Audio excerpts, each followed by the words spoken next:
Canon review, take one. Good morning, ladies and good day, ladies and gentlemen.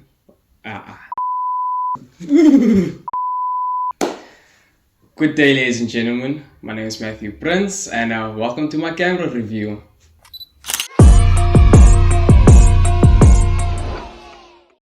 So today we'll be reviewing two cameras, the Canon 80D versus the Canon 4000D. Straight off the bat, I want to say that the Canon 80D dusts the 4000D by a long shot. However, they both have different uses. For example, the 80D is more for professionals, for people who understand cameras, people who have been in the game, whereas the 4000D is more your entry-level camera, someone who's never really used the camera before, someone who just entered like the whole photography or videography scene. They don't really know how to operate the camera, they've never operated a camera in their life. So the 4000D is more for entry-level students. And I would say use the 4000D because once you master the 4000D, my man, you can handle any camera out there, any DSLR. So away. Round 1, fight. Off the bat, I just want to talk about pricing. So the 80D's price goes for 20,000 Rand, 20,500 to be exact.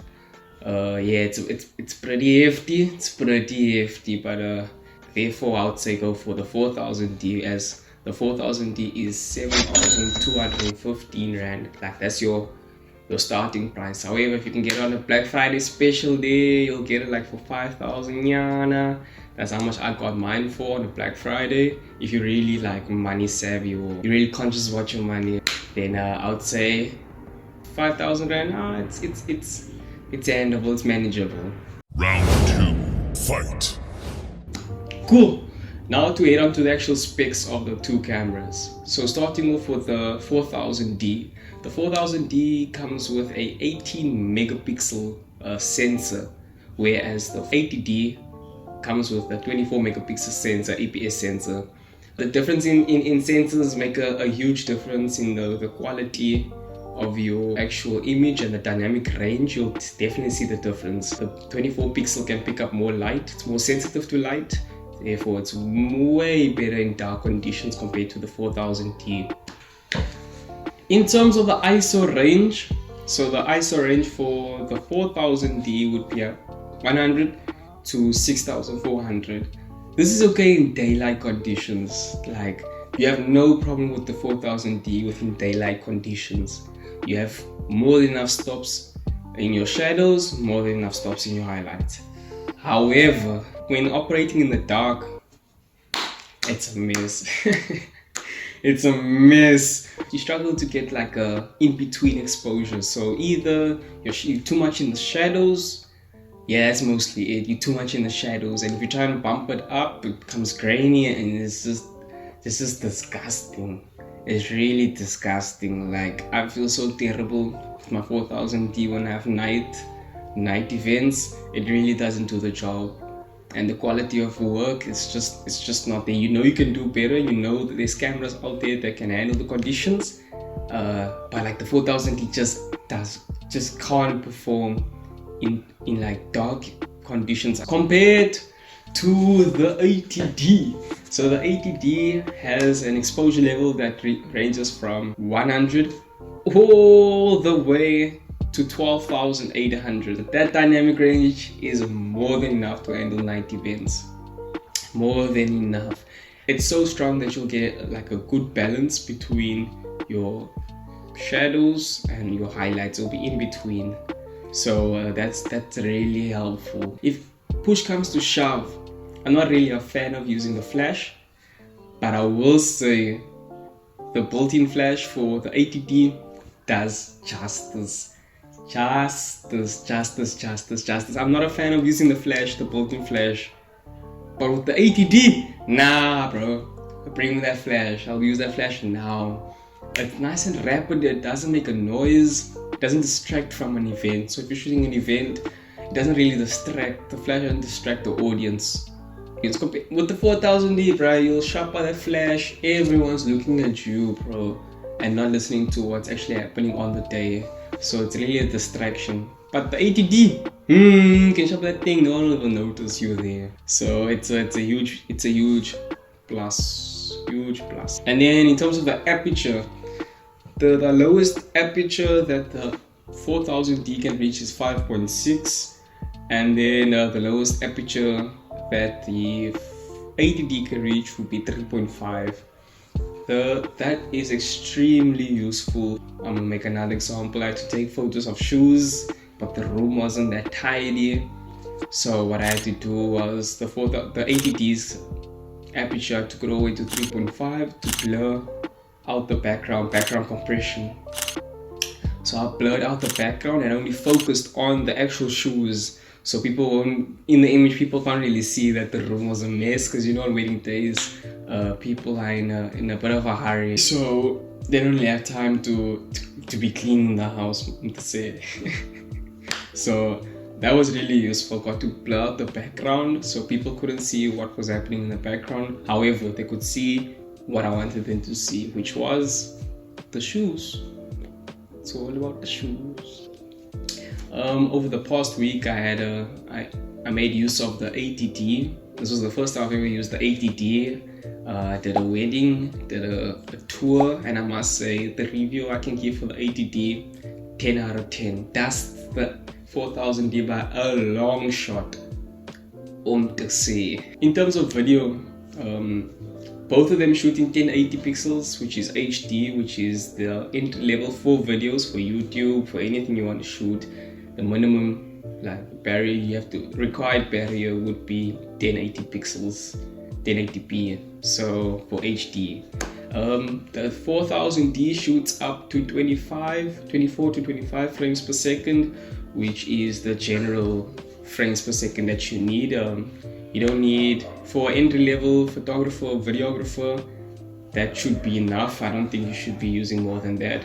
However, the 80D shoots both in 24 frames per second and 60 frames per second, which is really helpful if you want to get those slow motion videos. You can slow it down, shoot it in 60 frames per second, slow it down to 24 frames per second in post. You have a whole slow motion video there.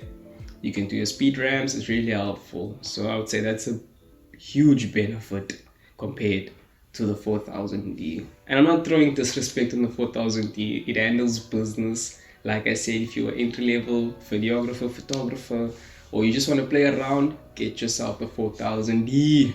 In terms of lensing, this is a funny one. So the 4000D that I have is a 15 to 55mm lens, which is okay, but it just means that you really have to be close to the subject in order to capture the subject, if that makes sense. So to get those fine details when taking a photo, this is more for photo.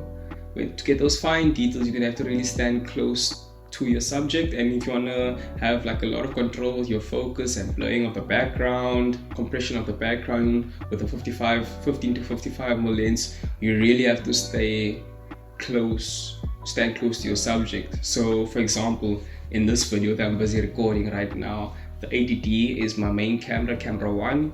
You can see it's nice and wide. It's a wide shot, not really wide. I'm going to show you my house, by the way. It's a wide, whereas the 4000D is the close-up or medium close-up of my head, because like I said, the lens isn't that strong and the sensor isn't that strong, so it performs optimum in like close conditions. So compared to the lens of the 80D, so the 80D's lens is a 15 to 65mm zoom lens, which is extremely strong, and the sensor can handle it. So I mean, for example, if I had to make an example of how strong that zoom lens is, I had a wedding this past weekend. Everyone was complaining. They were asking me like, yo, Mr. Photographer, why are we standing here and you're standing all the way down there? And I'm like, yeah, let me do my job, right? All it means is the cam, like, even though I'm standing that far, I can see every pimple on your face, I can see every detail in your clothing, and the background compression is much more effective over a longer distance. So they saw that in the final images. They're like, wow, this nigga's camera.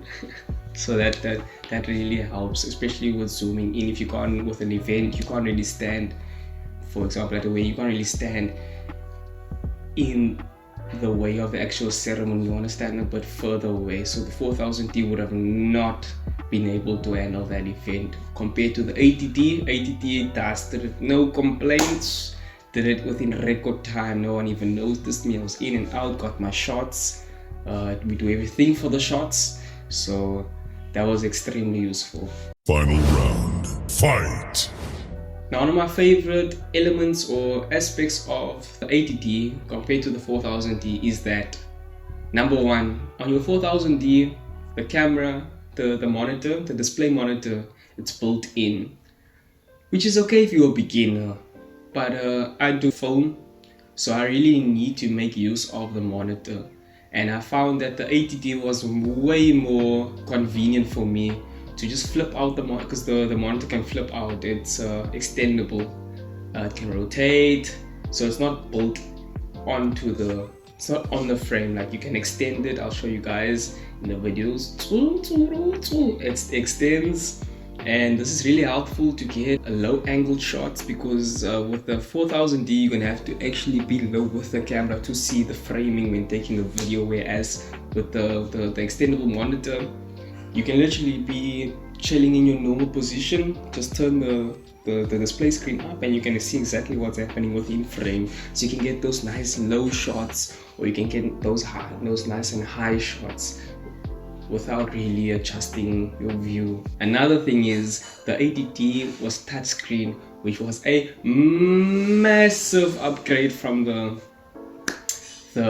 normal no touchscreen. The touchscreen really helps with, number one, autofocus. You just tap the screen where you want focus, and it helps focus exactly where you tapped it, whereas on the 4000D you would have to actually move the focus, a little dot or square, to the position you want to focus, which chows time, and it's really time consuming, but it's possible.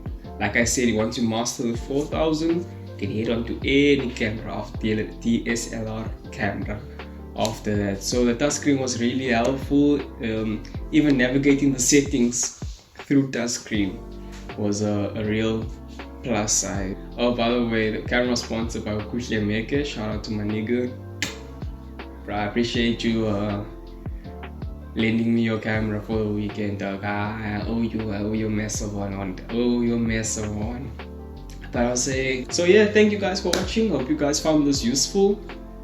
Like I said, let me not discourage you guys from getting the 4000D. If you just entered the game, I would prefer getting the 4000D. It helps you learn your settings. It helps you learn how cameras operate. It helps the basic stuff before everything gets complicated. Because trust me, them niggas start getting complicated after a while. So thank you for watching. I'll come back with another review. Maybe next time I'm gonna shop at the Canon 5D. And you guys know that's a beast. It's more of a beast than the 80D. It's on some other levels. And then maybe even do Nikon. Tell me which camera you want me to review. Hit me up. Sapa, like, comment. Help me with the algorithm on Instagram. You know, the algorithm on Instagram famous. So I hope you guys enjoyed.